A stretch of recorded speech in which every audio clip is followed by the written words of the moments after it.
غزوہ خندق و احزاب۔ شوال 5 ہجری۔ جمہور ائمہ مغازی کا اس پر اتفاق ہے کہ یہ غزوہ 5 ہجری میں ہوا۔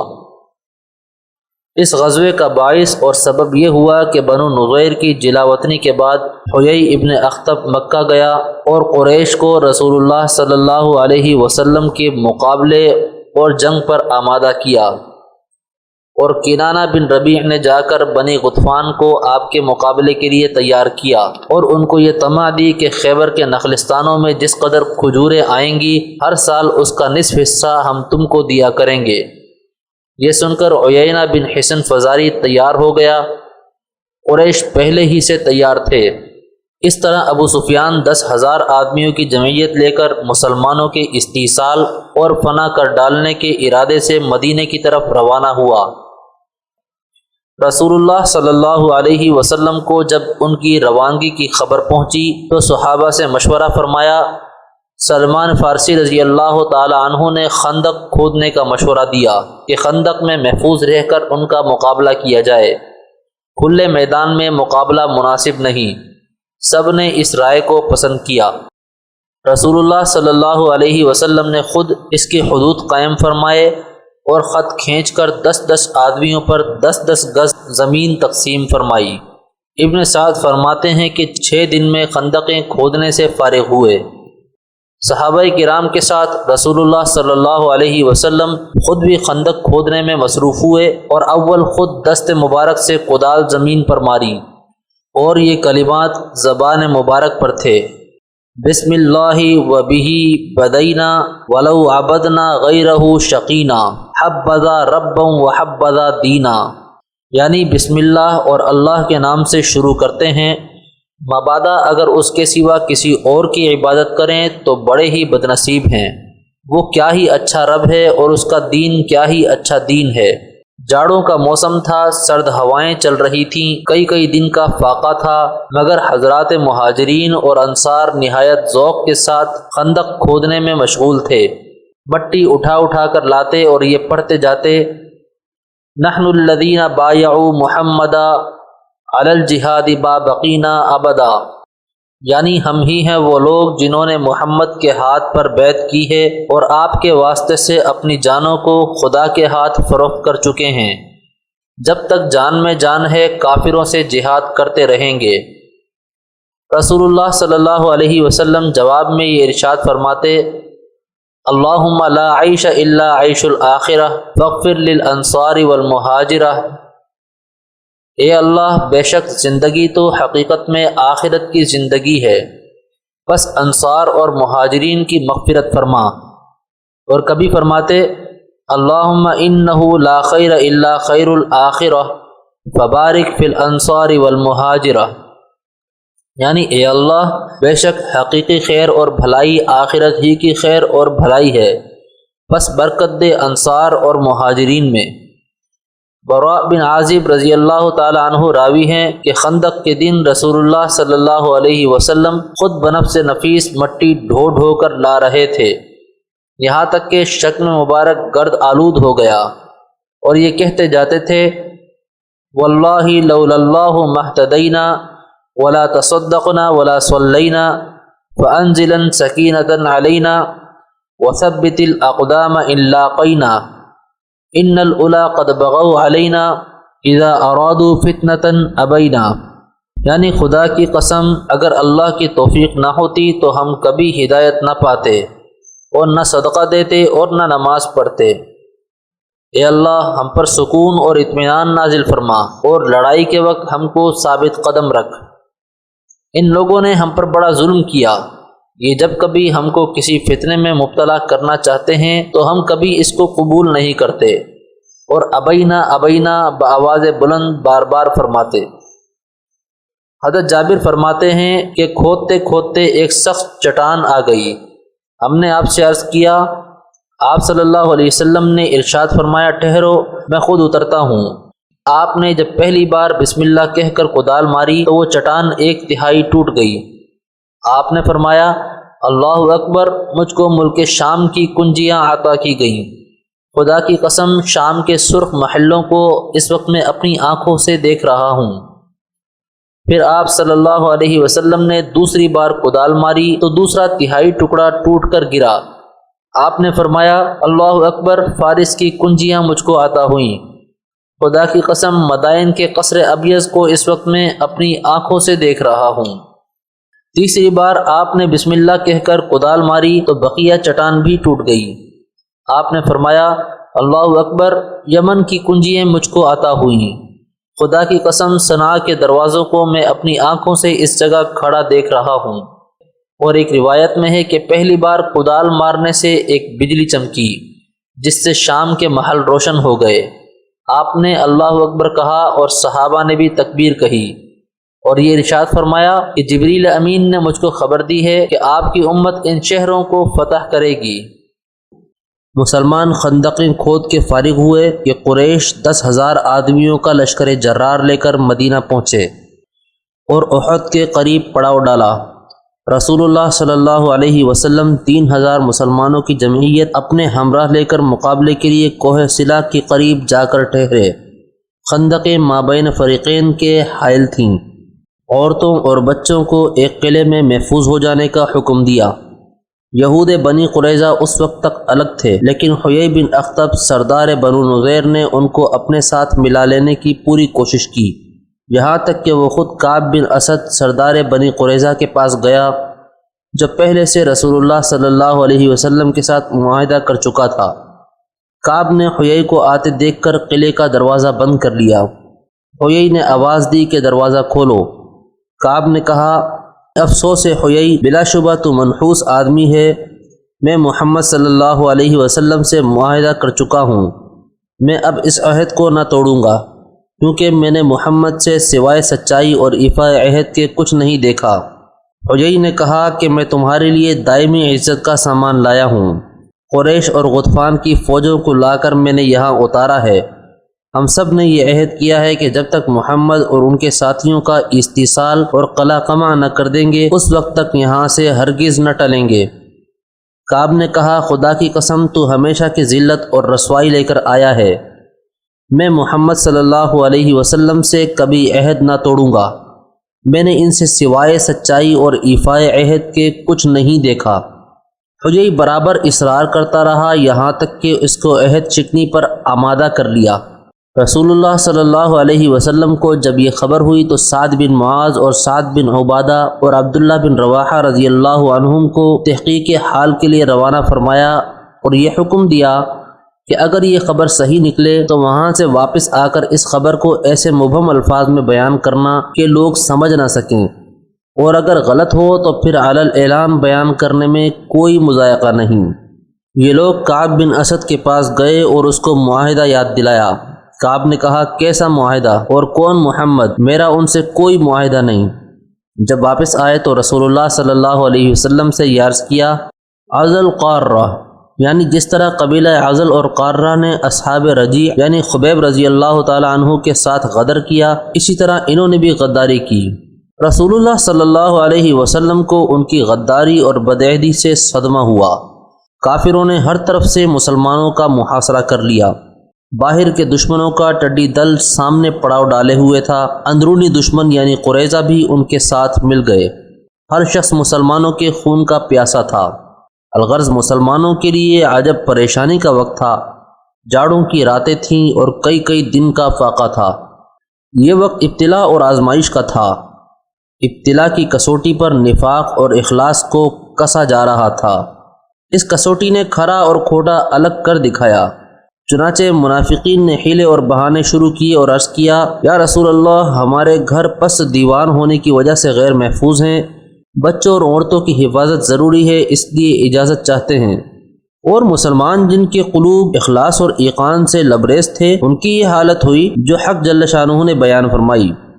ولما رأى المؤمنون الأحزاب قالوا هذا ما وعدنا الله ورسوله وصدق الله ورسوله وما زادهم إلا إيمانا وتسليما۔ اور اہل ایمان نے جب کافروں کی فوجیں دیکھیں تو بے ساختہ یہ کہا یہ وہی ہے جو اللہ اور اس کے رسول نے ہم سے وعدہ کیا ہے، اور اس کے رسول نے سچ کہا ہے، اور اس سے ان کی یقین اور اطاعت میں اور زیادتی ہو گئی۔ غرض یہ کہ یہود اور منافقین سبھی نے اس لڑائی میں بدعہدی کی اور مسلمان اندرونی اور بیرونی دشمنوں کے محاصرے اور نرغے میں آ گئے۔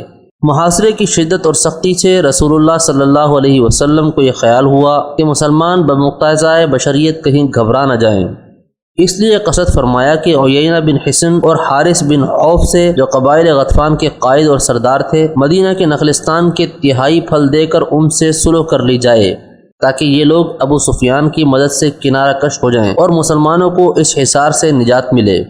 چنانچہ آپ نے سعد بن معاذ اور سعد بن عبادہ رضی اللہ عنہما سے اپنا یہ خیال ظاہر فرمایا۔ ان دونوں نے کہا، یا رسول اللہ، کیا اللہ نے آپ کو ایسا حکم دیا ہے کہ اگر ایسا ہے تو ہم اس کی تعمیل کے لیے حاضر ہیں، یا آپ محض ازراہ شفقت و رافت ہمارے خیال سے ایسا قصد فرما رہے ہیں؟ آپ نے فرمایا، اللہ کا کوئی حکم نہیں، محض تمہاری خاطر میں نے ایسا ارادہ کیا ہے، اس لیے کہ عرب نے متفق ہو کر ایک کمان سے تم پر تیر باری شروع کی ہے، اس طریق سے میں ان کی شوکت اور اجماعی قوت کو توڑنا چاہتا ہوں۔ سعد بن معاذ رضی اللہ عنہ نے عرض کیا، یا رسول اللہ، جب ہم اور یہ سب کافر اور مشرک تھے، بتوں کو پوجتے تھے، اللہ عز و جل کو جانتے بھی نہ تھے، اس وقت بھی ان کی یہ مجال نہ تھی کہ ہم سے ایک خرمہ بھی لے سکیں، الا یہ کہ مہمانی کے طور پر خرید کر۔ اور اب جب کہ ہم کو اللہ عز و جل نے ہدایت دی، لازوال اور بے مثال نعمت سے سرفراز فرمایا اور اسلام سے ہم کو عزت بخشی، تو اپنا مال ہم ان کو دے دیں؟ یہ ناممکن ہے۔ واللہ انہیں اپنا مال دینے کی ہمیں کوئی حاجت نہیں، خدا کی قسم ہم ان کو سوائے تلوار کے کچھ نہ دیں گے، ان سے جو ہو سکتا ہے وہ کر گزریں۔ 2 ہفتے اسی طرح گزر گئے، مگر 10 بدس لڑائی اور مقابلے کی نوبت نہیں آئی، صرف طرفین سے تیر اندازی ہوتی رہی۔ بالآخر قریش کے چند سوار عمر بن عبد ود، اکرمہ بن ابی جہل، حبیرہ بن ابی وہب، زرار بن خطاب، نوفل بن عبداللہ مسلمانوں کے مقابلے کے لیے نکلے۔ جب خندقوں پر پہنچے تو یہ کہا کہ خدا کی قسم یہ مکر و فریب پہلے عرب میں نہ تھا۔ ایک مقام سے خندقوں کا عرض کم تھا، وہاں سے پھاند کر اس طرف پہنچے اور مسلمانوں کو مقابلے کے لیے آواز دی۔ عمر بن عبد ود، جو جنگ بدر میں زخم کھا کر گر گیا تھا، سر سے پاؤں تک غرق آہن تھا، حل من مبارز کہہ کر مقابلے کے لیے آواز دی۔ حضرت علی اس کے مقابلے کے لیے بڑھے۔ اے عمر، میں تجھ کو اللہ اور اس کے رسول کی طرف بلاتا ہوں اور اسلام کی دعوت دیتا ہوں۔ عمر نے کہا، مجھے اس کی ضرورت نہیں۔ حضرت علی نے فرمایا، اچھا، میں تم کو لڑائی اور مقابلے کی دعوت دیتا ہوں۔ عمر نے کہا، تم کم سن ہو، اپنے سے بڑے کو میرے مقابلے کے لیے بھیجو، میں تمہارے قتل کو پسند نہیں کرتا۔ حضرت علی نے فرمایا، میں تمہارے قتل کو پسند کرتا ہوں۔ یہ سن کر عمر کو طیش آ گیا اور گھوڑے سے نیچے اتر آیا اور آگے بڑھ کر حضرت علی پر وار کیا، جس کو حضرت علی نے سپر سے روکا، لیکن پیشانی پر زخم آیا۔ بعد ازاں حضرت علی نے اس پر وار کیا، جس نے اس کا کام تمام کیا۔ حضرت علی نے اللہ اکبر کا نعرہ لگایا، جس سے مسلمانوں نے سمجھ لیا کہ اللہ عز و جل نے فتح دی۔ نوفل بن عبداللہ رسول اللہ صلی اللہ علیہ وسلم کے قتل کے ارادے سے آگے بڑھا، گھوڑے پر سوار تھا، خندق کو پھاندنا چاہتا تھا کہ خندق میں گر پڑا اور گردن ٹوٹ گئی اور مر گیا۔ مشرکین نے 10,000 درہم آپ کی خدمت میں پیش کیے کہ اس کی لاش ہمارے حوالے کر دی جائے۔ آپ نے ارشاد فرمایا، وہ بھی خبیث اور ناپاک تھا اور اس کی دیت بھی خبیث اور ناپاک ہے، اللہ کی لعنت ہو اس پر بھی اور اس کی دیت پر بھی۔ ہمیں نہ 10,000 کی ضرورت ہے اور نہ لاشیں کی، اور بلا کسی معاوضے کے لاش ان کے حوالے کر دی۔ سعد بن معاذ رضی اللہ تعالی عنہ کی شہرک پر ایک تیر آ کر لگا۔ حضرت سعد نے اس وقت یہ دعا مانگی، اے اللہ، اگر تو نے قریش کی لڑائی باقی رکھی ہے تو مجھ کو اس کے لیے باقی رکھ، کیونکہ مجھ کو اس سے زیادہ کوئی محبوب اور پیاری چیز نہیں کہ میں اس قوم سے جہاد کروں کہ جس نے تیرے رسول کو ایذائیں پہنچائیں اور اس کو جھٹلایا اور اس کو حرم آمن سے نکالا۔ اور اے اللہ، اگر تو نے ہمارے اور ان کے مابین لڑائی کو ختم کر دیا ہے تو اس زخم کو میرے لیے شہادت کا ذریعہ بنا، اور اس وقت تک مجھ کو موت نہ دے جب تک کہ بنی قریظہ کی ذلت اور رسوائی سے میری آنکھیں ٹھنڈی نہ ہو جائیں۔ حملے کا یہ دن نہایت ہی سخت تھا، تمام دن تیر اندازی اور سنگ باری میں گزرا۔ اسی میں رسول اللہ صلی اللہ علیہ وسلم کی 4 نمازیں قضا ہوئیں۔ رسول اللہ صلی اللہ علیہ وسلم نے بچوں اور عورتوں کو ایک قلعے میں محفوظ کر دیا تھا، یہود کی آبادی وہاں سے قریب تھی۔ حضرت صفیہ حضرت صلی اللہ علیہ وسلم کی پھوپھی بھی اسی قلعے میں تھیں۔ حضرت حسان اس قلعے کی حفاظت پر مامور تھے۔ حضرت صفیہ نے دیکھا کہ ایک یہودی قلعے کے ارد گرد چکر لگا رہا ہے۔ اندیشہ ہوا کہ کہیں جاسوس نہ ہو، اس لیے حضرت صفیہ نے حضرت حسان سے کہا کہ اس کو قتل کر دو، ایسے نہ ہو کہ دشمنوں سے ہماری مخبری کر دے۔ حضرت حسان نے کہا تمہیں معلوم نہیں کہ میں اس کام کا ہی نہیں۔ حضرت صفیہ اٹھیں اور خیمے کی ایک لکڑی لے کر اس یہودی کے سر پر اس زور سے ماری کہ اس کا سر پھٹ گیا، اور فرمایا کہ یہ مرد ہے اور میں عورت ہوں، اس لیے میں تو ہاتھ نہ لگاؤں گی، تم اس کے ہتھیار اتار لو۔ حضرت حسان نے کہا مجھے اس کے ہتھیار اور سامان کی ضرورت نہیں۔ اثناء محاصرے میں نعیم بن مسعود اشجعی غطفان کے ایک رئیس حضرت صلی اللہ علیہ وسلم کی خدمت میں حاضر ہوئے اور عرض کیا یا رسول اللہ، میں آپ پر ایمان لایا، میری قوم کو میرے اسلام لانے کا علم نہیں، اگر اجازت ہو تو میں کوئی تدبیر کروں جس سے یہ حصار ختم ہو۔ آپ نے فرمایا ہاں تم ایک تجربہ کار آدمی ہو، اگر کوئی ایسی تدبیر ممکن ہو تو کر گزرو۔ فإن الحرب خدعة، اس لیے کہ لڑائی نام ہی اصل میں حیلہ اور تدبیر کا ہے۔ چنانچہ حضرت نعیم بن مسعود پہلے بنو قریظہ کے پاس گئے جن کے ساتھ ان کا پہلے سے تعارف تھا، اور کہا کہ اگر اہل مکہ کی شکست ہوئی تو وہ مکہ واپس چلے جائیں گے اور تم لوگ محمد کو اپنا دشمن بنا لو گے۔ انہوں نے پوچھا کہ پھر کیا کیا جائے؟ نعیم بن مسعود نے کہا کہ جب تک وہ لوگ اپنے کچھ افراد تمہارے پاس رہن کے طور پر نہ رکھ دیں ان کے ساتھ مل کر جنگ نہ کرو۔ پھر قریش کے پاس گئے اور ان سے کہا تمہیں معلوم ہے کہ میں تمہارا دوست اور خیر خواہ ہوں، مجھے خبر ملی ہے کہ بنو قریظہ والے محمد کے ساتھ اپنا عہد توڑنے پر نادم ہیں اور اس کے ساتھ یہ بات طے کر لی ہے کہ وہ تمہارے کچھ لوگوں کو تم سے بطور رہن لے کر اس کے حوالے کر دیں گے اور اس کے ساتھ مل کر تم سے جنگ کریں گے۔ قبیلہ غطفان والوں سے بھی ایسی ہی بات کی۔ کفار مکہ نے ہفتے کے دن یہود بنی قریظہ کو خبر بھیجی کہ اب ہمارے لیے یہاں زیادہ دیر تک قیام کرنا مشکل ہے، اس لیے آؤ آج ہی ہم سب ایک ساتھ مل کر محمد اور اس کے ساتھیوں پر حملہ کر دیں۔ یہودیوں نے کہا کہ آج تو ہفتے کا دن ہے اور تمہیں معلوم ہے کہ ہمارے آباء و اجداد نے اس دین کی بے حرمتی کر کے اللہ کی کیسی سزا بھگتی تھی۔ دوسری بات یہ ہے کہ تم لوگ جب تک ہمارے پاس اپنے کچھ افراد بطور رہن نہیں رکھو گے ہم تمہارے ساتھ مل کر جنگ نہیں کریں گے۔ قریش والوں نے ان کی یہ بات سن کر کہا کہ نعیم نے سچ کہا تھا اور اپنے کچھ افراد انہیں بطور رہن دینے سے انکار کر دیا۔ یہودیوں نے ان کی یہ بات سن کر کہا کہ نعیم نے ٹھیک ہی کہا تھا، چنانچہ قریش اور بنو قریظہ دونوں نے ایک دوسرے کے شانہ بشانہ جنگ کرنے سے انکار کر دیا۔ عمر بن عبد ود اور نوفل کے قتل ہو جانے کے بعد قریش اور بقیہ سوار شکست کھا کر واپس ہوئے۔ مسند احمد میں ابو سعید خدری رضی اللہ تعالی عنہ سے مروی ہے کہ ہم نے حصار کی شدت اور سختی کا ذکر کر کے رسول اللہ صلی اللہ علیہ وسلم سے دعا کی درخواست کی۔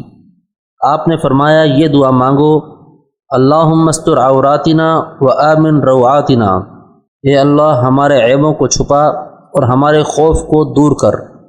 اور صحیح بخاری میں ہے کہ یہ دعا فرمائی اللہم منزل الکتابی و مجری السحابی و حازم الاحزابی اہزمہم بنصرنا علیہم۔ اللہ تعالیٰ نے آپ کی دعا قبول فرمائی اور قریش اور غطفان پر ایک سخت ہوا مسلط کی کہ جس سے ان کے تمام خیمے اکھڑ گئے، رسیاں اور تنابیں ٹوٹ گئیں، ہانڈیاں الٹ گئیں، گرد و غبار اڑ کر آنکھوں میں بھرنے لگا، جس سے کفار کا تمام لشکر سراسیمہ ہو گیا۔ حذیفہ بن یمان رضی اللہ عنہ راوی ہیں کہ رسول اللہ صلی اللہ علیہ وسلم نے مجھ کو حکم دیا کہ جا کر قریش کی خبر لاؤں۔ میں نے عرض کیا کہیں پکڑا نہ جاؤں۔ آپ صلی اللہ علیہ وسلم نے فرمایا انک لن تؤسر، تو ہرگز گرفتار نہ ہوگا، اور بعد ازاں میرے لیے یہ دعا فرمائی اللہم احفظہ من بین یدیہ ومن خلفہ وعن یمینہ وعن شمالہ ومن فوقہ ومن تحتہ، یعنی اے اللہ اس کے آگے سے اور پیچھے سے، دائیں سے اور بائیں سے، اوپر سے اور نیچے سے حفاظت فرما۔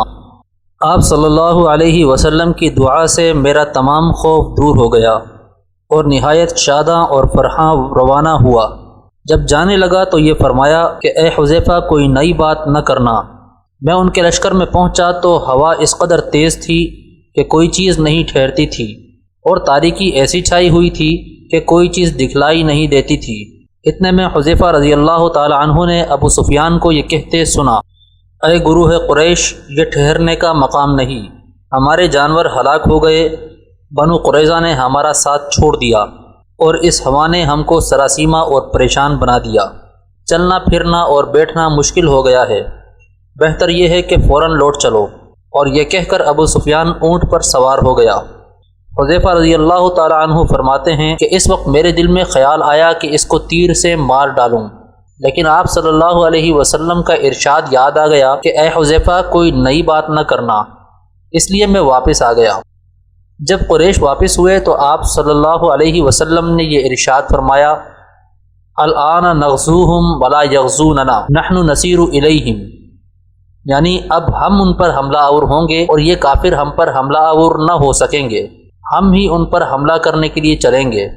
یعنی کفر اب اتنا کمزور ہو گیا کہ اب اس میں اتنی قوت نہیں رہی کہ وہ اسلام کے مقابلے میں کوئی اقدام کر سکے اور اسلام فقط اپنا دفاع کرے، بلکہ اس کے برعکس اب اسلام اتنا قوی ہو گیا ہے کہ وہ کفر کے مقابلے میں ابتداءً اقدام کرے گا اور حاجمانہ حملہ آور ہوگا۔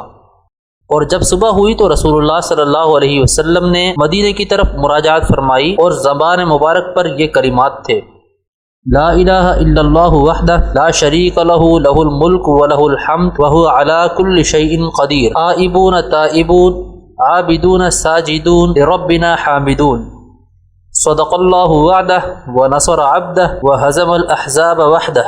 ابن سعد اور بلازری کہتے ہیں کہ محاصرہ 15 دن رہا۔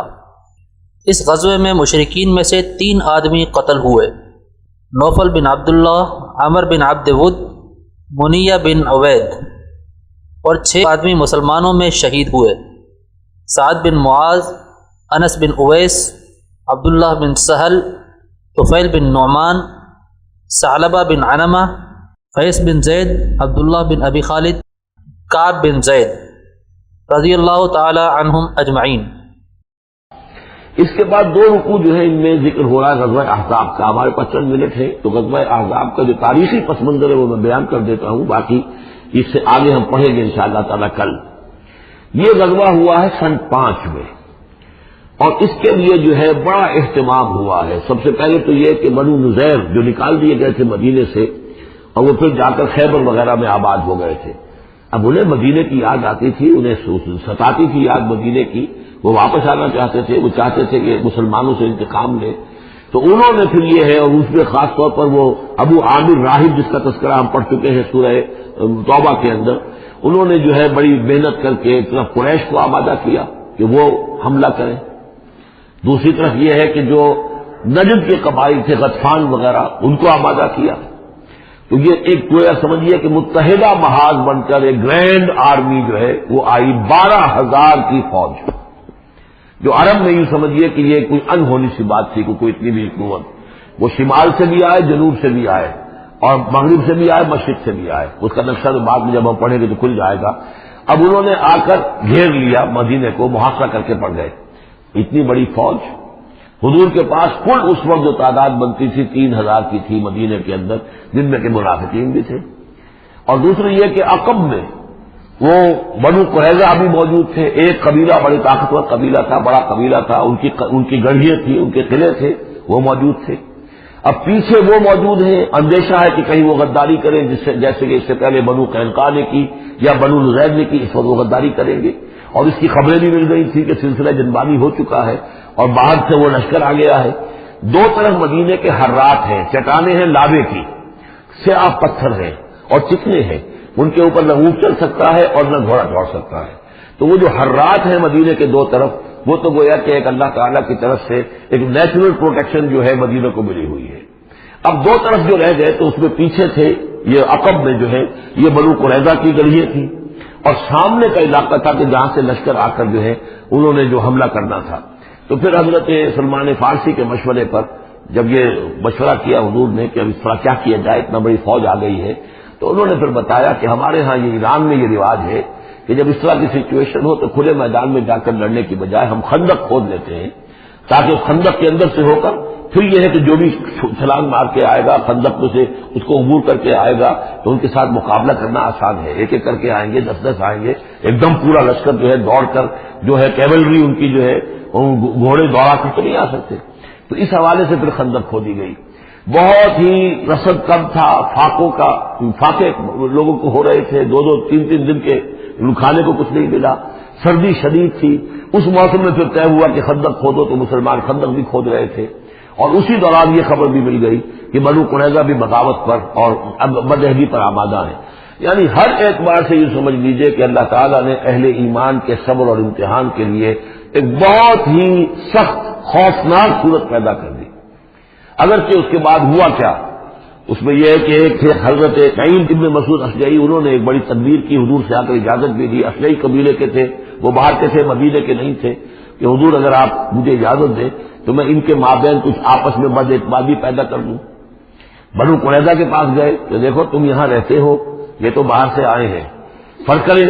چلے آپ یہ سمجھتے ہیں کہ وہ جیت جائیں گے اور محمد اور ان کے ساتھیوں کو تم ختم کر دو گے, لیکن یہ بھی سوچو کہ اگر برعکس ہو گیا 10%, 20%, 30% کوئی امکان ہے کہ نہیں, تو تم کیا کرو گے؟ تمہیں تو یہاں رہنا ہے. پھر محمد کے ساتھ پھر تمہارا معاملہ ہوگا اور ہو سکتا ہے کہ وہ چھوڑ کر چلے جائیں. تو تم ایسے کرو کہ ان سے مانگو کہ کچھ لوگ ہاسٹیجز تمہیں دیں اپنے, تاکہ ان کو یقین یہ رہے, تمہیں یقین رہے کہ وہ اپنے وعدے سے پھریں گے نہیں, جو بھی وعدہ انہوں نے کیا ہے تمہارے ساتھ مدد کرنے کا, اور تمہارا جو اندر سے تم مسلمانوں پر حملہ کرو گے تو جو کچھ بھی ان کے وعدے وہ پورے کریں گے. انہوں نے کہا بات تو ٹھیک ہے, یہ نعیم جو کہہ رہا ہے یہ بات صحیح ہے. تو انہوں نے وہ مطالبہ کیا ان سے, قریش سے, وہ جو لشکر باہر پڑے ہوئے تھے 12,000 کے, کہ آپ اپنے کچھ آدمی ہمارے پاس بھیجیے تاکہ ہمیں اعتماد رہے, ہمارے پاس وہ رہیں گے ہاسٹیجز کی حیثیت سے, کہ ہمیں یقین رہے کہ آپ اپنی بات پوری کریں گے. ادھر سے جا کے ان سے کہا کہ وہ تم ان کے اوپر کیسے اعتماد کر رہے, وہ تو تمہارے اوپر اعتماد ہی نہیں کرتے, تم سے آدمی مانگ رہے ہیں. اور اس طریقے سے ان کے مابین جو ہے وہ ایک فرکشن پیدا کر دی, بد اعتمادی پیدا کر دی. ایک تو یہ ایک تدبیر ہوئی, دوسرے یہ کہ سب سارے امتحان پورا ہو گیا اور دودھ کا دودھ پانی کا پانی جدا ہو گیا. اہل ایمان بھی ثابت ہو گئے, ثابت قدم یہ لوگ ہیں, اور منافقین کا بھی جو خود سے باطن تھا ان کی زبانوں پر آ گیا, اور معلوم ہو گیا کہ ان کے دلوں کے اندر نفاق ہے. پھر اللہ تعالیٰ نے ایک تیز آندھی بھیجی. وہ آندھی ایسی آئی, جھکر ایسا آیا کہ وہ لشکر جو تھا اس کے خیمے اڑ گئے. جہاں دیریں چڑھی ہوئی تھی چولہوں کے اوپر آگ لگ گئی, اور اس سے ایک افراتفری پیدا ہوئی. اس کے نتیجے میں وہ لشکر انہوں نے وہاں سے کیمپ اٹھایا اور چلے گئے. باقاعدہ کوئی بڑی لڑائی کی کوئی شکل پیدا ہی نہیں ہوئی, لیکن اللہ نے بس امتحان جو ہے شریر مسلمانوں کا لے لیا. یا ایھا الذین آمنوا اذکروا نعمت اللہ علیکم اذ جاءتکم جنود فارسلنا علیہم ریحا وجنودا لم تروها وکان اللہ بما تعملون بصیرا. صدق اللہ العظیم. رب اشرح لي صدري ويسر لي امري واحلل عقدة من لساني يفقهوا قولي. اللهم ربنا الهمنا رشدنا واعذنا من شرور انفسنا. اللهم ارنا الحق حقا وارزقنا اتباعه وارنا الباطل باطلا وارزقنا اجتنابه. اللهم وفقنا لما تحب وترضى. اللهم ربنا آنس وحشتنا في قبورنا وارحمنا بالقرآن العظيم. اللهم اجعله لنا إماما ونورا وهدى ورحمة. اللهم ذكرنا منه ما نسينا وعلمنا منه ما جهلنا وارزقنا تلاوته آناء الليل وأطراف النهار واجعله لنا حجة يا رب العالمين. آمين. سورہ احزاب کے پہلے رکوع کا ہم ترجمہ کر چکے ہیں, اور میں بتا چکا ہوں آپ کو کہ اس کا جو مضامین کا سلسلہ ہے وہ اب چوتھے رکوع کے ساتھ جڑے گا. درمیان میں جو 2 رکوع آئے ہیں, دوسرا اور تیسرا, یہ دونوں غزوہ احزاب کے ضمن میں ہیں. غزوہ احزاب کا بھی جو کچھ مختصر سا تاریخی پس منظر اور اس کے حالات میں آپ کو بتا چکا ہوں کہ اللہ تعالیٰ نے ایسی سچویشن پیدا فرما دی کہ جس میں مسلمانوں کے لیے شدید ترین اور سخت ترین امتحان ہو گیا.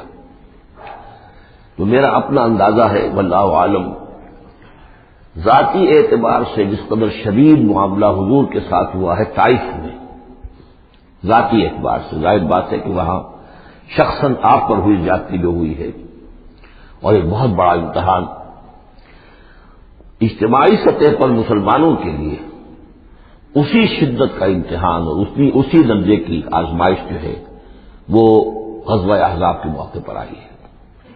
12,000 کا لشکر آ کر مدینے کو گھیر کر پڑ گیا ہے، اور یہ کہ مدینے میں نہ صرف یہ کہ کل نفری 3,000 کی ہے جس میں منافقین بھی ہیں، پھر یہ کہ ان کی پشت پر وہ ایک قبیلہ جو ہے یہود کا بنو قریظہ، ابھی تک اس نے بدہلی نہیں کی تھی لیکن اب پورا اندیشہ تھا کہ بدہلی کرے گا، اور وہ چنانچہ اسی محاصرے کے دوران میں اس نے بدہلی کی بھی، اور ان کی سلسلہ جنبانی ہو بھی گئی تھی باہر سے آنے والے جو حملہ آور تھے ان کے ساتھ۔ بہرحال اس صورتحال میں جبکہ رسد کی بہت کمی تھی، شدید قحط کی کیفیت تھی، شدید سردی کا موسم ہے، سردی میں ویسے بھی انسان کو غذا کی زیادہ ضرورت ہوتی ہے، اس حال میں پھر خندق کھودنی پڑی مسلمانوں کو۔ تو یوں سمجھیے کہ جو شدید ترین امتحان ہو سکتا تھا وہ اللہ نے لے لیا، جس کا نتیجہ کیا نکلا؟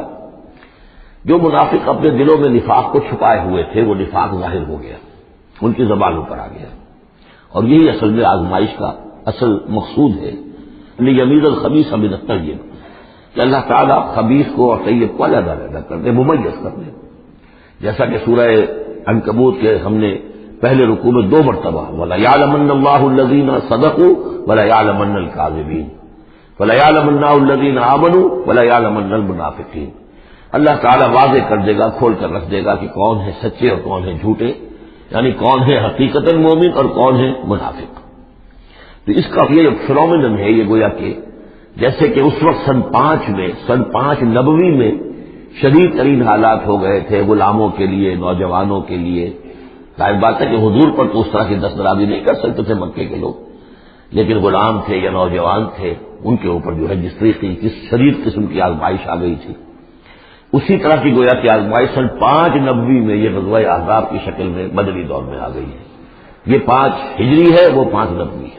یا ایھا الذین آمنوا اذکروا نعمت اللہ علیکم، اہل ایمان یاد کرو اللہ کے اس انعام کو جو تم پر ہوا۔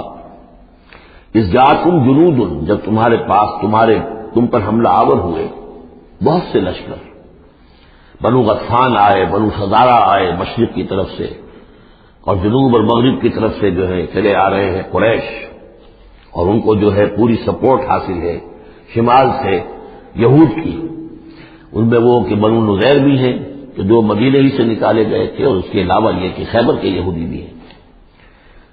فارسلنا علیہم ریحا، تو جب وہ لشکر آ گئے تم پر حملہ آور ہوئے تو ہم نے ان پر ایک آندھی بھیج دی، ایک تیز جھکڑ بھیج دیا۔ وجنودا لم تروها، وہ آندھی تو تم نے بھی دیکھی کہ آندھی آئی ہے، لیکن یہ کہ اور لشکر بھی ہم نے اتارے تھے جو تم نے نہیں دیکھے، یعنی فرشتے۔ وکان اللہ بما تعملون بصیرا، اور جو کچھ تم کر رہے تھے اللہ اسے دیکھ رہا تھا۔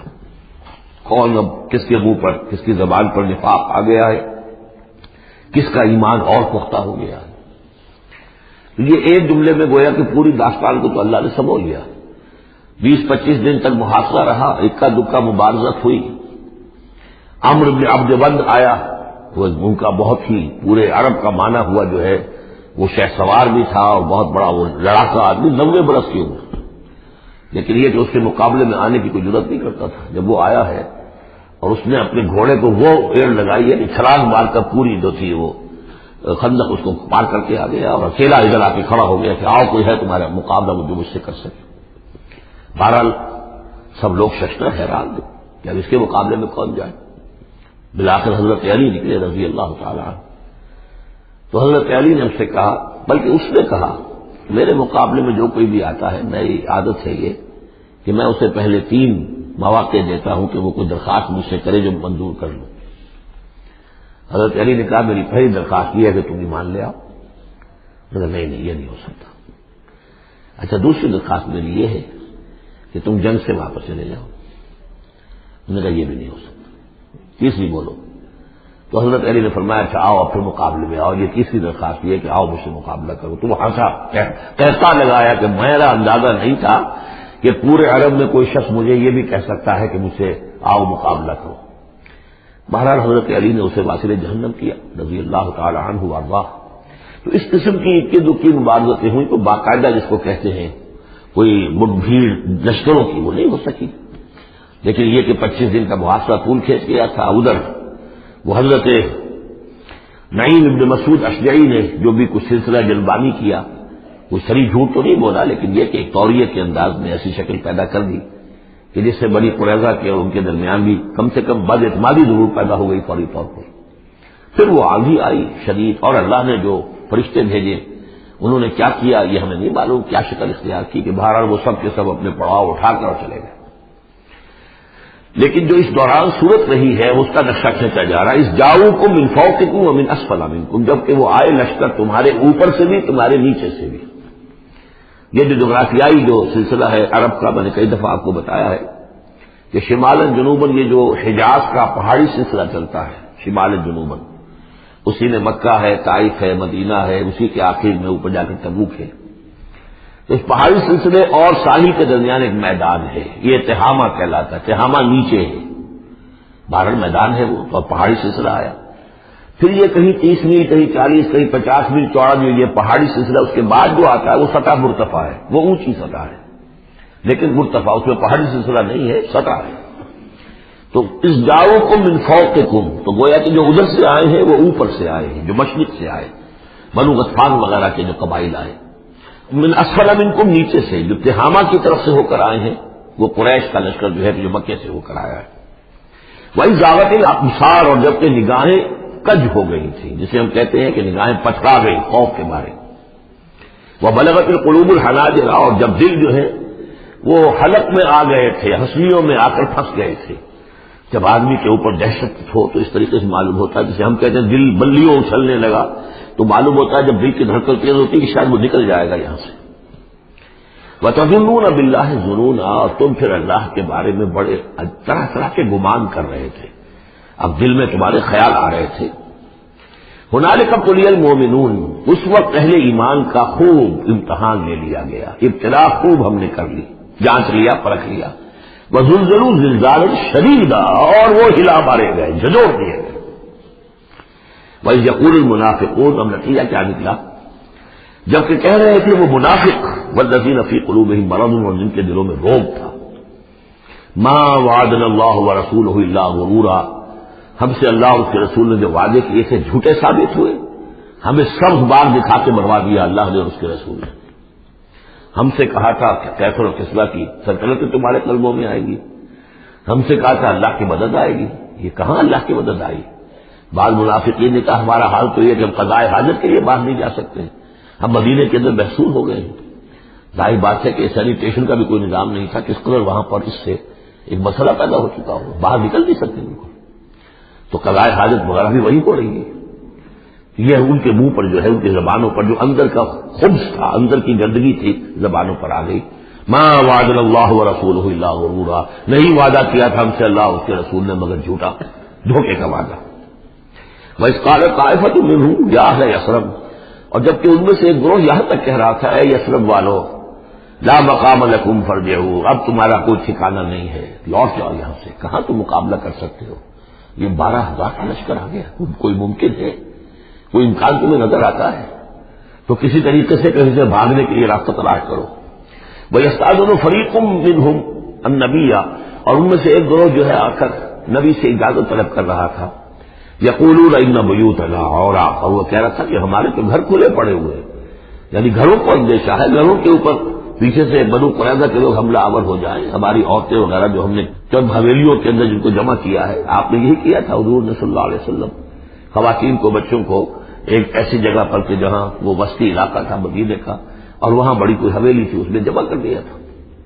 تو وہ تو ہمیں تو اندیشہ ہے، ہمارے گھر خالی پڑے ہوئے ہیں، اس کے اوپر حملہ ہو سکتا ہے۔ وما ہی اب اور حالانکہ وہ نہیں کھلے پڑے ہوئے تھے، اللہ تعالیٰ نے اور اللہ کے رسول نے پہرے وغیرہ کا بندوبست کیا ہوا تھا۔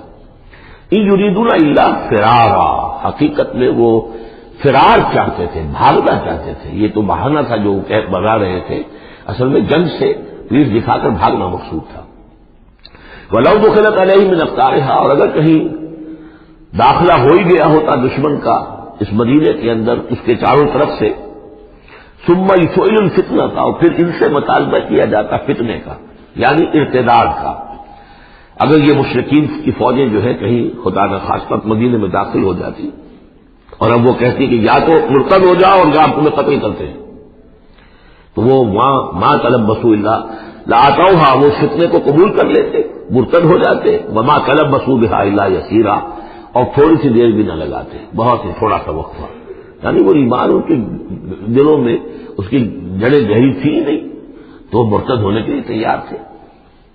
وَلَقَدْ كَانُوا عَاهَدُوا اللَّهِ مِن قَبْلُ، حالانکہ کیونکہ وہ مسلمان تھے تو انہوں نے عہد کیا تھا اللہ سے اس سے قبل، لا یولون الادبار، کہ وہ کبھی پیٹھ نہیں دکھائیں گے، جب بھی حق و باطل کا مقابلہ ہوگا پیٹھ نہیں دکھائیں گے۔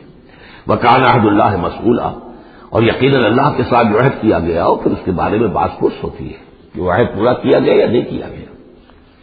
قُل لَّن يَنفَعَكُمُ الْفِرَارُ إِن فَرَرْتُم مِّنَ الْمَوْتِ، اے نبی ان سے کہہ دیجئے کہ تمہیں یہ بھاگنا اور فرار مفید نہیں ہو سکتا اگر تم موت سے بھاگ رہے ہو، اب القتل یا قتل سے، اس لیے کہ موت تو ہر جگہ آ سکتی ہے۔ وَإِذًا لَّا تُمَتَّعُونَ إِلَّا قَلِيلًا، اور آج موت نہ آئی، فرض کیجیے اس موقع پر نہ آئی، تب بھی آخر دنیا میں کوئی سامان رسنے بسنے کا جو ہے رہنے کا وہ آخر لامحدود تو نہیں ہے۔ لا طلب ثم لا تمتعون الا قلیلا، نہیں تمہیں ساز و سامان ملے گا دنیا کی زندگی کا مگر تھوڑا سا، کچھ دن اور جی لو گے۔ قل من ذا الذی یعصمکم من اللہ، ان سے پوچھیے کون ہے وہ جو تمہیں اللہ سے بچا سکے، ان اراد بکم سوءا، اگر اللہ ہی نے فیصلہ کر لیا ہو تمہارے بارے میں کسی بری چیز کا، او اراد بکم رحمہ، اور اگر اللہ نے رحمت کا فیصلہ کیا ہو تو کون ہے جو اس کی رحمت کے آڑے آ سکے۔ ولا یجدون لهم من دون اللہ ولیا ولا نصیرا، اور یہ نہیں پائیں گے اللہ کے مقابلے میں نہ کوئی ولی حمایتی اور نہ مددگار۔ قد یعلم اللہ المعوقین منکم، تم میں سے اے نام نہاد مسلمانوں، اے منافقوں، ہمیں خوب معلوم ہے، اللہ کو خوب معلوم ہے کہ کون ان میں سے روکتے ہیں دوسروں کو کہ مت جاؤ، محاذ پر مت جاؤ۔ جیسا کہ میں بتا چکا ہوں کہ دو طرف تو حرات تھے، ادھر سے حفاظت تھی، پیچھے بنو قریظہ تھے چونکہ وہ معاہد تھے، ان سے معاہدہ تو موجود تھا، لہذا اس اعتبار سے بظاہر وہ بھی محفوظ تھا، ادھر سے حملہ نہیں ہو سکتا تھا، اگرچہ اندیشہ ہر وقت تھا کہ کبھی وہ بھی دگا دیں تو پھر یہ ہے کہ چکی کے دو پارٹوں کے درمیان مسلمان آ جائیں گے۔ لیکن جو سامنے کا علاقہ تھا وہاں وہ خندق جو ہے کھود دی گئی، اور خندق سے ادھر جو ہے وہ مسلمان مورچہ لگا کے بیٹھے ہوئے، تو اب اس جو بھی وہ محاذ بنتا تھا اس پر کوئی نہیں جاتا تھا، روکتے تھے ادھر مت جاؤ، کہاں جا رہے ہو۔ قد یعلم اللہ المعوقین منکم، تم میں سے جو لوگ روکتے ہیں دوسروں کو، والقائلین لاخوانہم ہلم الینا، اور جو کہتے ہیں اپنے بھائیوں سے آؤ ہماری طرف آؤ، گھروں میں گھس جاؤ، چھپ جاؤ، تمہارا جو ہے کہیں نام و نشان نہ رہے، کہاں جا رہے ہو موت کے منہ میں۔ ولا یاتون الباس الا قلیلا، اور وہ نہیں آتے، حاضر نہیں ہوتے جنگ میں، یعنی میدان جنگ میں جہاں پر کہ فوجوں کا پڑاؤ ہے، آمنے سامنے کا معاملہ، مگر کبھی کسی وقت۔ شاذ اشیحتن علیکم، اے مسلمانوں یہ تمہارے حق میں بہت بخیل ہے، کوئی خیر نہیں چاہتے تمہارے لیے، یہ خیر خواہ نہیں ہے، تمہارے بدخواہ۔ فَإِذَا جَاءَ الْخَوْفُ رَأَيْتَهُمْ، اور جب خوف اگر چلا جائے، یہ لشکر چلے جائیں، یہ خوف کی کیفیت ختم ہو جائے، رَأَيْتَهُمْ يَنظُرُونَ، اذا جاء الخوف، جب خوف آتا ہے، خوف کی کیفیت پیدا ہو جاتی ہے، خوفناک صورتحال، رَأَيْتَهُمْ يَنظُرُونَ إِلَيْكَ، تو اے نبی آپ ان کو دیکھتے ہیں کہ آپ کی طرف ایسے دیکھ رہے ہوتے ہیں، تدور اعینہم کالذی یغشی علیہ من الموت، کہ ان کی آنکھیں ایسی پھرتی ہیں جیسے کہ اس شخص کی آنکھ پھرا کرتی ہے کہ جس پر موت کی غشی طاری ہو رہی ہو، کیونکہ مرحلہ آ گیا خطرے کا، پھر جنگ ہے، پھر جانا پڑے گا، پھر وہی ساری صورتحال، سارے اندیشے، سارے خطرات، تو گویا کہ ان کو موت کی غشی اور نزع کی کیفیت میں جو ہوتی ہے، آنکھیں جس طرح کے پتھرا جاتی ہیں یا پھرتی ہے، اس طریقے سے تدور اعینہم کالذی یغشی علیہ من الموت۔ فَإِذَا ذَهَبَ الْخَوْفُ، اور جب خوف چلا جائے، ختم ہو جائے، یعنی وہ صورتحال جیسے کہ بعد میں ہو گئی کہ چلے گئے لشکر، جب چلے گئے تو اب ان کا طریقہ کار کیا ہے؟ وَإِذَا ذَهَبَ الْخَوْفُ سَلَقُوكُم بِأَلْسِنَةٍ حِدَادٍ، اب وہ تم پر پل پڑتے ہیں اپنی لوہے کی زبانوں کے ساتھ، یعنی زبانیں قینچیوں کی طرح چلنی شروع ہو جاتی ہیں، مسلمانوں پر تنقید بھی ہے، اپنے ایمان کا اظہار بھی ہے، چرب زبانی بھی ہے، تو حداد لوہے کی جیسے کی زبانیں لوہے کی ہو، تو ہمارے محاورے میں قینچی کی طرح زبان کا چلنا۔ سلق جو ہے عربی محاورے میں، عربی لغت میں آتا ہے بسطن بقہر اما بالید او باللسان، کسی کے پر حملہ آور ہونا یا ہاتھ سے یا زبان سے۔ تو سلقوکم بألسنۃ حداد اشیۃ الخیر، اور پھر جو بھی کوئی مال غنیمت ہوگا اس کے اوپر یہ ایسے ہوں گے، جھکے پڑیں گے کہ مال سارا ہمیں ہی مل جائے۔ اولئک لم یؤمنوا، یہ وہ لوگ ہیں کہ جو حقیقت ایمان نہیں لائے۔ فأحبط اللہ اعمالهم، تو اے نبی انہوں نے اس کیفیت میں جو بھی کوئی نیکیاں کی ہیں، بظاہر نیکیاں، آپ کے امامت میں نمازیں بھی تو پڑھی ہیں نا انہوں نے، آخر مدینہ منورہ میں وہ نمازیں پڑھتے تھے منافق، کس کی امامت میں؟ محمد رسول اللہ کی امامت میں، کس مسجد میں؟ مسجد نبوی میں، لیکن ان کے سارے اعمال حق ہو گئے، فاحبط اللہ اعمالهم، اللہ نے ان کے تمام اعمال اکارت کر دی، وکان ذلک علی اللہ یسیرا، اور یہ چیز اللہ پر بہت آسان ہے۔ یحسبون الاحزاب لم یذهبوا، جبکہ جا چکے ہیں لشکر، ان کا حال یہ ہے کہ ان کے اوپر ابھی تک خوف طاری ہے، جیسے ہوتا ہے کہ کسی بڑے حادثے کے بعد بھی بہت دیر تک اعصاب کے اوپر جو ہے وہ ایک طرح کی کپ کپی طاری رہتی ہے، انسان کے سنسناہٹ سی رہتی ہے، اتنا بڑا حادثہ ہوا ہے۔ یحسبون الاحزاب لم یذهبوا، یہ سمجھتے ہیں کہ وہ گئے نہیں ہیں، کہیں ادھر چھپ گئے ہوں، کہیں پھر دوبارہ آ رہے ہوں، کہیں حملہ دوبارہ تو نہیں کر رہے ہیں، یہ کوئی ان کے ٹیکٹیکل موو تو نہیں تھی کہ ذرا پیچھے ہٹ کے پھر حملہ آور کرے۔ یحسبون الاحزاب لم یذهبوا، یہ سمجھتے ہیں کہ وہ لشکر گئے نہیں ہیں، وہی یاتی الاحزاب، اور اگر کہیں دوبارہ وہ لشکر جو ہے وہ فوجیں جو ہیں دوبارہ کہیں حملہ آور ہو جائیں، یودوا لو انہم بادون فی الاعراب، تو ان کی بڑی خواہش ہوگی کاش کہ ہم مدینے کو چھوڑ کر کہیں ریگستانوں میں چلے گئے ہوتے، اور کہیں نخلستانوں میں جا کر اعراب کی حیثیت کے ساتھ ہم ان کے ساتھ چلے گئے ہوتے، بادیہ نشینوں کے پاس، یسألونک عن انبائکم، اور وہاں سے اے مسلمانوں تمہاری خبریں معلوم کرتے رہتے۔ اب کیا ہوا؟ اونٹ کس کروٹ بیٹھا؟ وَلَوْ كَانُوا فِيكُمْ مَا قَاتَلُوا إِلَّا قَلِيلًا، اور اگر یہ تمہارے درمیان موجود بھی رہے تو قتال میں تو حصہ نہیں ہو لیتے مگر شاس دکھانے کے لیے، خانہ پوری جسے ہم کہتے ہیں۔ اب ایک کردار تو یہ ہے جو سامنے آ گیا، دوسرا کردار کیا ہے؟ لَقَدْ كَانَ لَكُمْ فِي رَسُولِ اللَّهِ أُسْوَةٌ حَسَنَةٌ، دوسرے کردار کا جو دوسری تصویر ہے، اس کا جو خورشید ہے، سورج ہے، وہ محمد رسول اللہ کا کردار ہے۔ فرمایا اے مسلمانوں تمہارے لیے اللہ کے رسول میں ایک اسوہ ہے، نمونہ ہے، بہترین نمونہ۔ اب یہ بات نوٹ کرنے کی ہے کہ یہ آیت ہمارے ہاں سیرت کی تقاریر ہوں، کوئی میلاد کی محفلیں ہوں، کوئی وعظ ہو تو اس میں بہت پڑھی جاتی ہے یہ آیت اسوہ حسنہ، لیکن عام طور پر ہمارے اسوہ حسنہ کیا ہے؟ چھوٹی چھوٹی سنتیں، ان کا تذکرہ ہوگا، مسواک کرنا بھی اسوہ ہے، ٹھیک ہے، اسی طریقے سے اور سنتیں ہیں، مسجد میں داخل ہو تو داہنا پاؤں آگے آنا چاہیے، بایاں نہیں، ٹھیک ہے، ہونا چاہیے، ایک شخص کو کرنا چاہیے، اہتمام کرنا چاہیے، حضور کا یہی معمول تھا، یہ سب بھی اسوے میں شامل ہے۔ اصل اسوہ یہ ہے کفر کے مقابلے میں جان ہتھیلی پر رکھ کر میدان میں آنا، یہ ہے اسوہ، یہ اسوہ ہماری نگاہوں سے ہو جائے۔ محمد رسول اللہ کا مثالی کردار کس اعتبار سے؟ جب بھوک تھی شدید، حضور کو بھی بھوک تھی اور فاقہ تھا، جب صحابہ نے آ کے شکایت کی کہ حضور ناقابل برداشت ہو گئی ہے یہ بھوک، دیکھیے ہم نے اپنے پیٹوں پر پتھر باندھے ہوئے ہیں تاکہ یہ کہ معدے کو وہ جو ہنگر کنٹریکشن ہوتی ہے وہ نہ ہو، اس کو کم سے کم جھوٹا ہی صحیح ایک دلاسا ہو کہ کچھ بوجھ ہے میرے اوپر، وہ بوجھ چاہے پتھر کا ہو، کھانے کا نہ ہو، یہ سب پتھر باندھے ہوئے، کمر دوہری نہ ہو جائے ہماری۔ حضور نے اپنا کرتا اٹھا کے دکھایا، وہاں 2 پتھر بندھے ہوئے، اور اسی حال میں جب صحابہ کدالیں چلا رہے ہیں، کھود رہے ہیں، تو حضور جو ہے اپنے کندھے پر بڑے بڑے پتھر اٹھا کر لے جا کر اور باہر پھینک رہے ہیں، اسی میں آپ شریک ہیں پوری طریقے سے۔ یہ ہے اس وقت ایسا نہیں تھا کہ بس حضور تو کہیں ایک جگہ بیٹھے ہوں اور خیمہ لگا ہو اور مور چھل چلے جا رہے ہوں، سمجھے آپ، اور سب ٹھنڈی چھاؤں آپ کو فراہم کی گئی ہو اور باقی سب لوگ جو اس کام میں لگے ہوئے ہیں۔ یہ اسوہ ہے محمد صلی اللہ علیہ وسلم۔ لقد کان لکم فی رسول اللہ اسوۃ حسنہ، اسی کو میں کہا کرتا ہوں جدید اصطلاح میں ایک ہے میکرو اکنامکس اور ایک ہے مائکرو اکنامکس۔ تو مائکرو سنت کو تو لوگ جانتے ہیں، یہ سنت ہے، یہ سنت ہے، اس میں سے بات کے بارے میں بڑے جھگڑے بھی ہیں، رفع یدین سنت ہے یا نہیں ہے، لیکن میں اس مسئلے پر نہیں جا رہا ہوں۔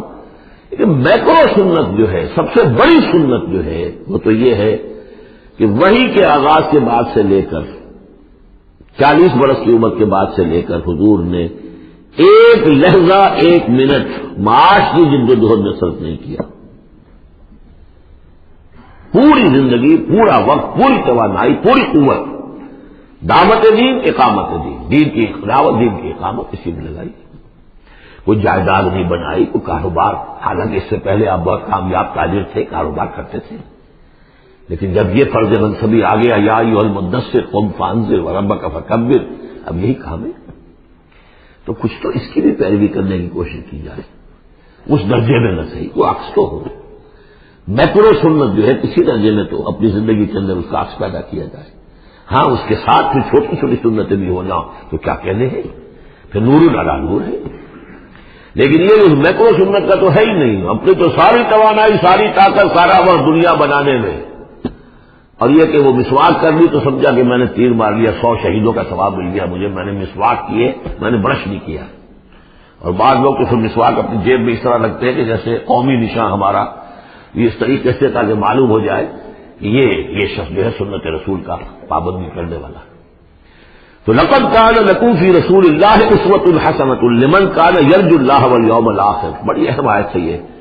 اسوہ تو حضور کا اپنی جگہ پر مکمل ہے، کامل ہے، لیکن یہ کس کے لیے اسوہ ہے؟ جو یہ 2 شرطیں پوری کرے، 3 شرطیں. جو اللہ سے ملاقات کا امیدوار ہے، اللہ سے محبت کرتا ہے، اور یوم آخر پر یقین رکھتا ہے، اور ذکر اللہ کثیرا، اور ذکر کرتا ہے اللہ کا کثرت کے ساتھ. یہ بالکل وہی بات ہے کہ قرآن مجید تو ہدایت ہے کوئی نوع انسانی کے لیے، ہدی للناس، لیکن قرآن سے استفادے کی شرط ہے تقویٰ، ہدی للمتقین. تو جو ربط و تعلق ہے ان 2 آیتوں میں وہی سمجھیے کہ اپنی جگہ پر حضور کی زندگی ایک اسوہ کاملہ ہے، مکمل، لیکن اس سے استفادے کی شرائط ہے. لمن کان یرجو اللہ والیوم الآخر وذکر اللہ کثیرا. اب یہ اہل ایمان، حضور کے بعد اہل ایمان کا تذکرہ ہو رہا ہے. محمد رسول اللہ والذین معہ، اب معہ جو تھے اہل ایمان. ولما رأى المؤمنون الاحزاب، اور جب اہل ایمان نے دیکھا ان لشکروں کو، قالوا هذا ما وعدنا الله ورسوله وصدق الله ورسوله، انہوں نے کہا یہی تو ہے جس کا اللہ نے وعدہ کیا تھا ہم سے اور اس کے رسول نے وعدہ کیا تھا. اب دیکھیے ایک ہی سچویشن ہے، اس کا ریئیکشن کس قدر ایک دوسرے سے مختلف ہے. معلوم ہے یہ مسئلہ ہے انسان کا اندرونی، یضل بہ کثیرا ویہدی بہ کثیرا. تو جیسے قرآن کے بارے میں آیا اسی طریقے سے اس سچویشن سے بھی انہوں نے کہا تھا، ہم نے تو سنا ہوا ہے، پہلے ہی اللہ نے کہہ دیا تھا وَلَنَبْلُوَنَّكُم بِشَيْءٍ مِّنَ الْخَوْفِ وَالْجُوعِ وَنَقْصٍ مِّنَ الْأَمْوَالِ وَالْأَنفُسِ وَالثَّمَرَاتِ. یہ قرآن مجید میں سورہ بقرہ میں آیت نہیں آ چکی تھی؟ لَتُبْلَوُنَّ فِي أَنفُسِكُمْ وَأَمْوَالِكُمْ، یہ کیا سورہ آل عمران میں آیت نہیں آ چکی تھی؟ یہ تو چیزیں ہوئی تو ہیں اس کا کہ ہم سے وعدہ کیا تھا. ولما رأى المؤمنون الاحزاب، جب دیکھا اہل ایمان نے ان احزاب کو، قالوا هذا ما وعدنا الله ورسوله وصدق الله ورسوله، اور بالکل صحیح کہا تھا اللہ نے بھی اور بالکل صحیح فرمایا تھا اس کے رسول نے بھی. وما زادهم الا ایمانا وتسلیما، اور نہیں ہوا ان میں کسی شے کا اضافہ مگر ایمان اور تسلیم. ایمان کے ساتھ تسلیم، سر تسلیم خم، سر تسلیم خم ہے جو مزاج یار میں آئے، جو اللہ کی طرف سے فیصلہ ہے. جیسا کہ ہم پڑھ چکے ہیں سورہ توبہ میں، اگرچہ سورہ توبہ تو بہت بعد میں نازل ہوگی، ابھی 4 سال بعد میں اس سورہ مبارکہ کے وہ زمانہ نزول کے اعتبار سے، لیکن ہم تو پڑھ چکے ہیں. ہر طرح موسم بنا اللہ الحسنیین، ہمارے لیے تم کس چیز کا انتظار کر سکتے ہو سوائے 2 نہایت اعلیٰ ترین صورتوں کے. ہم سب کے سب شہید ہو جائیں تب بھی ہماری کامیابی ہے، اور ہم کامیاب ہو کر آ جائیں تو تم بھی مانو گی کامیابی. اس لیے ہمیں تو کوئی اندیشہ ہی نہیں. تو اس میں تسلیم ان کے اندر، اور ہم بھی تسلیم کی خو ڈالیں گے، بے نیازی تیری عادت ہی صحیح. من المؤمنین رجال صدقوا ما عاهدوا الله علیہ، اہل ایمان میں وہ جوان مرد لوگ ہیں رضی اللہ تعالی عنہم وارضاہم اجمعین، صدقوا ما عاهدوا الله علیہ، جنہوں نے سچا کر دکھایا وہ عہد جو انہوں نے اللہ سے کیا تھا. انہوں نے کہا کہ وہ اپنی جان اور مال حاضر ہے، ہم جنت کے عوض یہ سب کچھ دینے کو تیار ہیں. انہوں نے وہ عہد پورا کر دیا. فَمِنْهُمْ مَنْ قَضَىٰ نَحْبَهُ، ان میں سے وہ بھی ہیں جو اپنی نظر گزار چکے، نظر پیش کر چکے. کتنے ہی صحابہ تھے جو اس وقت تک جام شہادت نوش کر چکے تھے. سن 5 ہے یہ تو، سن 3 میں 70 صحابہ تو غزوہ احد کے اندر ہی شہید ہوئے. فَمِنْهُمْ مَنْ قَضَىٰ نَحْبَهُ، ان میں وہ بھی ہیں کہ جو اپنی نظر پیش کر چکے. وَمِنْهُمْ مَنْ يَنْتَظِرُ، اور باقی جو ہے وہ منتظر ہے کہ کب وقت آئے. یہ تو ہم انتظار میں ہیں کہ کب اللہ تعالیٰ ہمیں بھی شہادت کا درجہ دے، ہماری بھی شہادت قبول فرما لے. وبال دوش سر جس میں ناتواں پہ مگر لگا رکھا ہے تیرے خنجر و ثنا کے لیے. ہم تو اللہ منتظر ہیں کہ کب ہماری باری آ جائے. فَمِنْهُمْ مَنْ قَضَىٰ نَحْبَهُ وَمِنْهُمْ مَنْ يَنْتَظِرُ وَمَا بَدَّلُوا تَبْدِيلًا، اور انہوں نے ہرگز تبدیلی کوئی نہیں کی جو انہوں نے عہد اللہ سے کیا، سرے بوس میں فرق نہیں آنے دیا. لِيَجْزِيَ اللَّهُ الصَّادِقِينَ بِصِدْقِهِمْ، تاکہ اللہ تعالیٰ سچوں کو ان کی سچائی کا پورا بدلہ دے.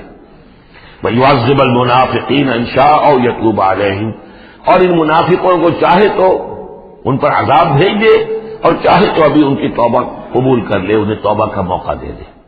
یہ میں بتا چکا ہوں کہ آخری یہ فیصلہ ہوا وہ جب کہ غزوہ تبوک کا معاملہ ہوا ہے، پھر آخری فیصلے ہوئے ہیں۔ یہ سورہ نساء جو ہے اس کے اندر بھی وہ آیت آ گئی تھی کہ فی الدرک الاسفل من النار، لیکن آخری چیز کہ اے نبی استغفر لہم او لا تستغفر لہم ان تستغفر لہم 70 مرۃ فلن یغفر اللہ لہم، جب آپ ان منافقوں کے لیے استغفار کریں یا نہ کریں، اگر 70 مرتبہ بھی استغفار کریں گے تب بھی اللہ ان کو معاف نہیں فرمائے گا۔ ان اللہ کان غفور الرحیم، یقینا اللہ غفور الرحیم ہے۔ ورد اللہ الذین کفروا، اللہ نے لوٹا دیا ان کافروں کو جو چڑھ کر آئے تھے بڑے شان و شوکت کے ساتھ، وہ پورے لشکر جو ہے سب چلے گئے بغیظہم، وہ اپنے غصے کو ساتھ ہی لے گئے۔ وہ غصہ جو ہے وہ نکالے بغیر، یا تو کوئی جنگ ہوتی کچھ وہ قتل عام کرتے تو کچھ غصہ ان کا نکلتا، اللہ نے ان کو ان کے غصے کے ساتھ ہی واپس کر دیا۔ ورد اللہ الذین کفروا بغیظہم لم ینالوا خیرا، انہیں کوئی خیر حاصل نہ ہو سکا، کوئی فتح ہوتی، کوئی کارنامہ سر انجام دیا ہوتا، کچھ نہیں۔ وکفى اللہ المؤمنین القتال، اور اللہ کافی رہا اہل ایمان کی طرف سے قتال کے لیے۔ اہل ایمان کو تو جنگ کی نوبت ہی نہیں آئی، کھلی جنگ تو ہوئی نہیں، اللہ نے خود ہی آندھی بھیج کر اور جو بھی اپنی خفیہ تدابیر ہیں، جو بھی اپنی مدد تھی فرشتوں کے ذریعے سے، اللہ تعالیٰ نے گویا کہ اہل ایمان کو اس امتحان میں سے تو گزار دیا، باقی یہ کہ کوئی غضب نہیں پہنچنے دیا۔